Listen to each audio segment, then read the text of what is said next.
When and where. अब इससे पहले कि हम क्लास 8th की हिस्ट्री स्टार्ट करें, पहले थोड़ा सा याद करते हैं कि हमने क्लास 6th की हिस्ट्री में क्या पढ़ा है और क्लास 7th की हिस्ट्री में क्या पढ़ा है। तो क्लास 6th की हिस्ट्री शुरू हुई थी अर्ली मैन से, जब अर्ली मैन जंगलों में रहते थे, जानवरों को मार के खाते थे, पेड़ पौधे खाते थे, मतलब बेसिकली हंटर गैदरर्स थे।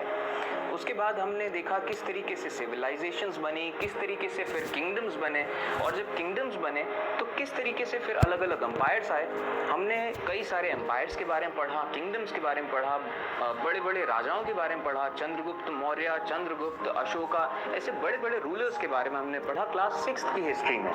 और अगर टाइम लाइन के लिहाज से देखा जाए तो हमने क्लास 6th की हिस्ट्री में पैलियोलिथिक एज से पढ़ना शुरू किया था, जब इंसान हंटर गैदरर्स थे।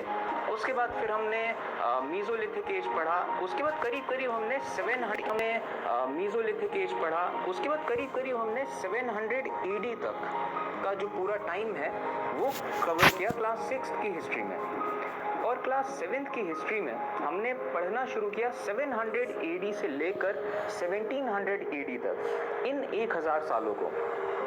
इन 1000 सालों में हमने क्लास 7th में पढ़ा किस तरीके से फिर अलग अलग डायनेस्टीज आई, अलग अलग एम्पायर्स आए। हमने दिल्ली सुल्तान्स के बारे में पढ़ा, हमने मुगल्स के बारे में पढ़ा।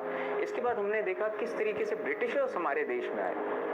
और अब क्लास 8th की हिस्ट्री में हम बेसिकली पढ़ेंगे वो टाइम जब ब्रिटिशर्स हमारे देश में आ चुके थे, राज करने लगे थे, उसके ऑनवर्ड्स का ये जो पूरा टाइम था ये हम डिस्कस करेंगे क्लास 8th की हिस्ट्री में। तो चलिए शुरू करते हैं क्लास 8th हिस्ट्री का पहला चैप्टर। अब सबसे पहला मुद्दा आता है हाउ इम्पोर्टेंट आर डेट्स।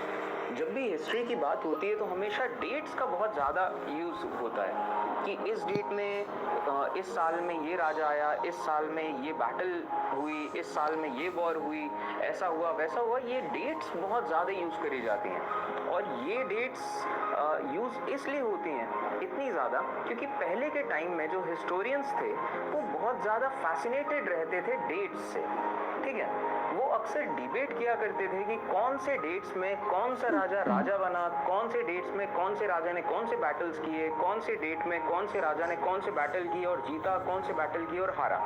तो बेसिकली पहले जब हिस्टोरियंस हिस्ट्री के बारे में पढ़ा करते थे या लिखा करते थे तो वो डेट्स से बहुत ज़्यादा फैसिनेटेड रहते थे।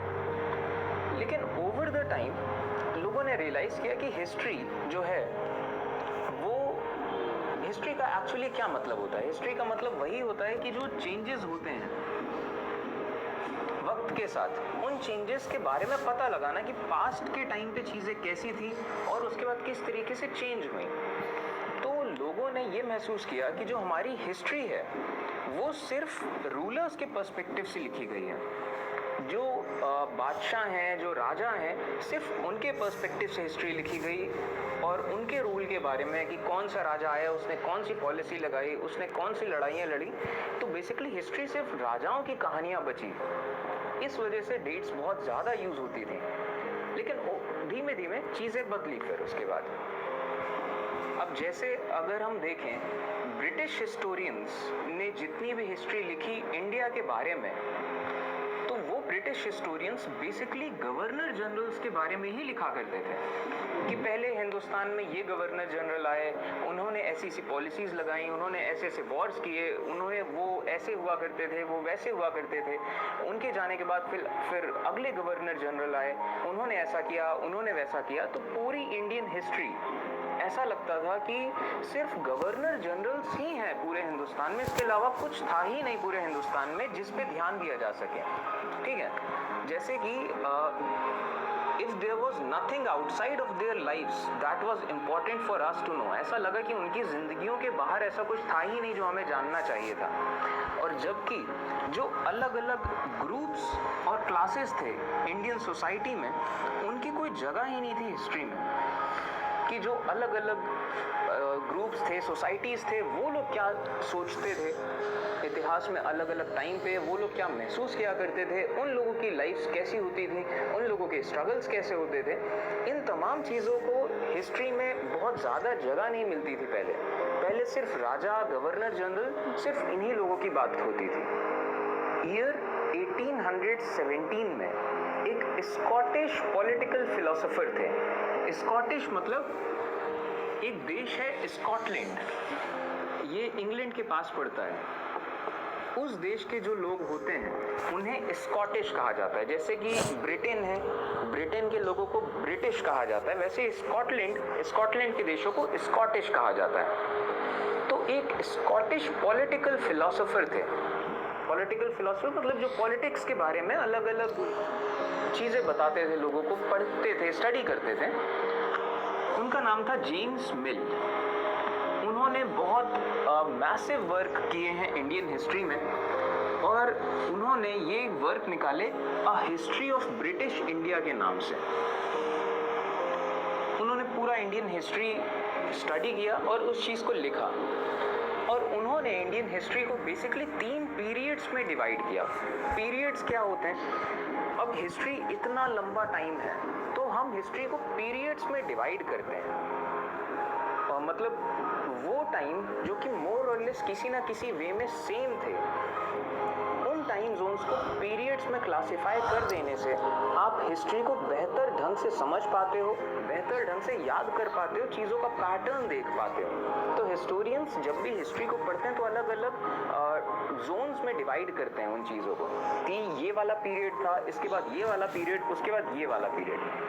तो उन्होंने इंडियन हिस्ट्री को बेसिकली 3 पीरियड्स में डिवाइड किया था। सबसे पहला था हिंदू पीरियड, जब हमारे देश में जो राजा थे या जो जितने भी सब बादशाह थे वो सब बाय रिलीजन हिंदू थे।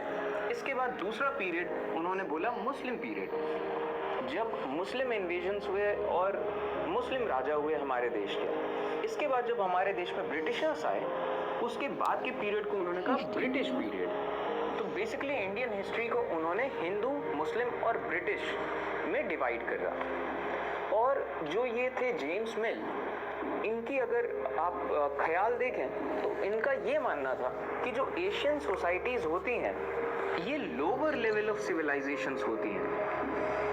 अब ये जेम्स मिल ऐसा क्यों सोचते थे कि जो एशियन सोसाइटीज़ हैं ये लोअर लेवल ऑफ सिविलाइजेशन है ब्रिटिश के मुकाबले, कि उनके सिविलाइजेशन या उनके तौर तरीके, उनके जीने का तरीका, उनके सोचने का तरीका हम लोगों के तरीके से कहीं ज़्यादा बेहतर था और हम लोग कहीं ज़्यादा इन्फीरियर थे एक सिविलाइजेशन के तौर पे। वो ऐसा क्यों सोचते थे? वो बेसिकली उसके कई सारे रीजंस थे। सबसे पहला रीज़न जो उन्होंने देखा वो था रिलीजियस इनटॉलरेंस। उन्होंने ये देखा कि हमारे देश में बहुत सारे अलग अलग धर्म हैं, और इतने सारे अलग अलग धर्म हैं तो उन धर्मों में आपस में क्लैशेस होते हैं, ठीक है। तो उन्होंने रिलीजियस इनटॉलरेंस देखा। इसके बाद उन्होंने कास्ट टैबूज देखा। कास्ट टैबूज का क्या मतलब? अब ये सबसे पहला एक नया वर्ड है टैबू। टैबू का मतलब होता है कोई चीज़ जो थोड़ी अजीब हो, ठीक है। अब उन्होंने कास्ट टैबूज देखे, इसका क्या मतलब? आपको मैं बताऊं, जो इंडियन सोसाइटी थी वो 4 कास्ट में बटी हुई थी। जो सबसे पहले जो आते थे वो थे ब्राह्मण, इनको सबसे ज़्यादा सुपीरियर माना जाता था। उसके बाद थोड़ा सा लोअर लेवल पे थे क्षत्रिय, उसके लोअर लेवल पे थे फिर थे वैश्य, और जो लास्ट में थे उनको शूद्र कहा जाता था या दलित कहा जाता था। और ये जो शूद्र थे या दलित थे, सबसे पहली चीज़ तो इन लोगों के साथ अनटचेबिलिटी प्रैक्टिस करी जाती थी, कि मतलब जो अपर कास्ट होते थे, दलितों के ऊपर के तीनों कास्ट अपर कास्ट होते थे, और जो दलित थे उनको लोवेस्ट कास्ट माना जाता था, लोअर कास्ट। तो अपर क्लास के लोग लोअर क्लास के लोगों को छूते भी नहीं थे, उनकी छुई हुई चीज़ों को भी छू लेने पे वो समझते थे कि हम गंदे हो गए। जब गांव देहात में रहा करते थे तो लोअर कास्ट के लोगों को ये परमिशन नहीं थी कि वो मंदिरों में जा सकें, और उनके साथ बहुत ज़्यादा क्रूएलिटी होती थी। पहली बात तो उन लोगों के साथ, दलितों के पास कोई ज़मीनें नहीं थी, वो लोग काम करते थे, छोटे मोटे इधर उधर के काम करते थे, और जो हायर कास्ट के लोग हैं उन लोगों के छोटे मोटे काम करते थे। उनके पास ज़मीनें नहीं थी, अपनी प्रॉपर्टी नहीं थी, तो उनके पास ज़रा सी भी अपॉर्चुनिटी नहीं थी कि वो कुछ और कर सके अपनी लाइफ में। उसके बाद दलितों में ये होता था कि जो आदमी जो काम कर रहा है उसके बच्चों को भी वही प्रोफेशन करना है, वो भले ही भूखा क्यों ना मर जाए, मान लीजिए कोई मिट्टी के घड़े बनाता है, तो उसके बच्चे को भी मिट्टी के घड़े ही बनाने हैं, वो कोई और काम नहीं कर सकता। अब उसके मिट्टी के घड़े बिके या ना बिके वो अलग चीज़ है, वो अपना प्रोफेशन चेंज नहीं कर सकता। और इसके अलावा बहुत सारे और भी ब्रूटैलिटीज़ झेलने पड़ते थे दलितों को, जैसे कि इन लोगों को गांव में आना भी अलाउड नहीं था, कि आप दिन के टाइम में कहा जाता था कि सिर्फ दिन के टाइम में आओ गांव में आप, अगर कोई काम होता था तभी बुलाया जाता था, वरना तो इनको जहाँ पे ब्राह्मण रहा करते थे या अपर कास्ट के लोग रहा करते थे, इनको मना कर दिया जाता था आप आओगे नहीं, और अगर आओगे तो दोपहर के टाइम आओगे, जिससे कि दोपहर के टाइम में परछाई जो आदमी की होती है वो आदमी की परछाई कम से कम पड़ती है। तो इनके बारे में कहा जाता था इनकी परछाई भी किसी पे पड़ जाए तो वो आदमी दूषित हो जाएगा, इम्प्योर हो जाएगा। तो उनको कहा जाता था कि आप दोपहर के टाइम आओ जब आपकी परछाई कम से कम हो, कि कम से कम चांस हो कि आपकी परछाई किसी पे पड़े। इसके अलावा दलितों के कुएं अलग किए जाते थे और तमाम एट्रोसिटीज़ होती थी, बहुत ज़्यादा इनके साथ क्रूएलिटी होती थी दलितों के साथ। तो ये जब तमाम चीज़ें ब्रिटिशर्स ने देखी उनको बहुत अजीब लगा। ऐसा नहीं था कि ब्रिटिशर बहुत अच्छे थे या फिर वो कभी किसी के साथ डिस्क्रिमिनेशन नहीं करते थे। ब्रिटिशर्स को ये चीज़ अजीब इसलिए लगी क्योंकि ब्रिटिशर्स ये जो अत्याचार है या जो क्रूएलिटी है ये दूसरी रेस के लोगों के साथ करते थे, जो अफ्रीकन्स थे या फिर दूसरे जो लोग थे दूसरी रेसेस के, ब्रिटिशर्स उनके खिलाफ क्रूएलिटी करते थे। उन्होंने इंडिया आके देखा कि हम इंडियंस अपने ही लोगों के साथ इतना ज़्यादा बुरा व्यवहार कर रहे हैं, ये चीज़ उनके लिए थोड़ी अजीब थी। तो उन्होंने देखा ये कास्ट टैबूज